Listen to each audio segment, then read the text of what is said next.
ठाकरेंच्या शिवसेनेत आदित्य ठाकरेंना कार्याध्यक्ष करण्याच्या हालचाली. आगामी कार्यकारिणी बैठकीत ठराव मांडणार. सूत्रांची माहिती, जूनमध्ये पक्षाच्या कार्यकारिणीत मोठे बदल होण्याची शक्यता. अमरावतीच्या परतवाडामध्ये प्रेमाच्या जाळ्यात अडकवून 180 मुलींचं लैंगिक शोषण. आतापर्यंत 4 आरोपी अटकेत. पोलिसांना 18 आक्षेपार्ह व्हिडिओ आणि 39 फोटो सापडले.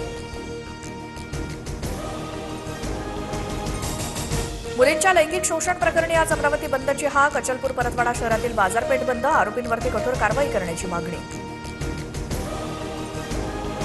महिला आरक्षण विधेयकासाठी मुख्यमंत्री फडणवीसांचं राज्यातील खासदारांना पत्र. सूत्रांची माहिती, राजकीय मतभेद बाजूला, विधेयकाला पाठिंबा द्या. खासदारांसह सर्व राजकीय पक्षांच्या प्रदेशाध्यक्षांना फडणवीसांचं पत्र. उष्णतेची लाट. अकोल्यात 44 अंशांसह तापमानाचा उच्चांक, तर नागपुरात 42 अंश तापमान. 2 दिवसात तापमानात 2 ते 3 अंशांनी वाढ. पुढील 4 दिवस काळजी घेण्याचं आवाहन. राज्यासमोर भीषण पाणी संकटाचं सावट. राज्यातील सर्व धरणांमध्ये 47.72% उपयुक्त पाणीसाठा शिल्लक. गतवर्षीच्या तुलनेत तुर्तास समाधानकारक. पुणे शहरात उद्या पाणीपुरवठा बंद राहणार. पालिकेच्या देखभाल दुरुस्तीच्या कामांमुळे बहुतांश भागात पाणीपुरवठा तुर्तास बंद. आज मध्यरात्रीपासून उद्या दुपारपर्यंत पाणी. शुक्रवारी कमी दाबानं पाणी मिळणार.